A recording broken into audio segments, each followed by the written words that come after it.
Par exemple, il y a un Français qui est décédé dans l'attaque. Il s'appelle Quentin Rouzier. Qui est Quentin Rouzier? Il était l'attaché de défense de l'ambassade de France à Niamey. Quand on a viré l'ambassadeur et tout son sac, alors le colis Rouzier s'est retrouvé à Abidjan. Et c'est d'Abidjan que Rouzier et ses mercenaires ont embarqué. Régulièrement, après toutes les formalités policières, certainement que les agents de renseignement ivoiriens savent par quelle magie ils les ont insérés dans l'avion.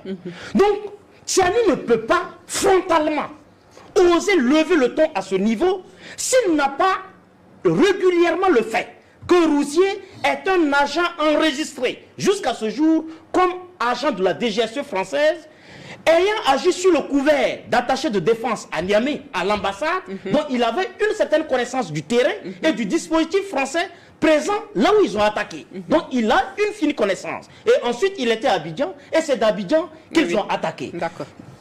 Madame, permettez-moi de citer brièvement le général Emmanuel Betts, nommé le 25 août 2010 ambassadeur de la France au Burkina Faso, mais qui avant sa nomination était le chef de commandement de la force Licorne basée à Abidjan. La France, sentant les cartes Gbagbo lui échapper et les soumis Gbagbo lui dicter ses lois, a décidé de ramener le général Emmanuel Betts à Ouagadougou comme le point focal de l'opération en préparation pour faire tomber Gbagbo. Mais le général Betts fera l'affaire en famille.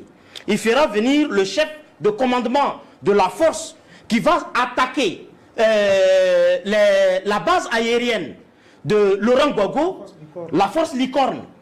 Les agents qui ont opéré cela, d'abord, sont reçus ici à Ouagadougou par Frédéric Betts, lui-même qui rejoint son grand frère ambassadeur, et les deux ont préparé cette opération à partir de Ouagadougou. C'est triste de le dire, mais c'est courageux, c'est un devoir pour nous de dire que ce pays a été sauvé in extremis d'un statut d'état voyou et d'état chaotique sous l'égide de M. Blaise Compaoré, aujourd'hui en exil dans sa belle famille. Mais cette action a été préparée par deux personnes qui ont agi premièrement comme commandant des forces Licorne, ensuite comme ambassadeur, et après qui fait venir son petit frère. Et quand il réussit l'opération d'éventrer le palais ivoirien pour envoyer Gbagbo à la CPI, alors le général Emmanuel Betts est élevé à la dignité de numéro 2 de la DGSE pour service qualitativement réussi au profit de la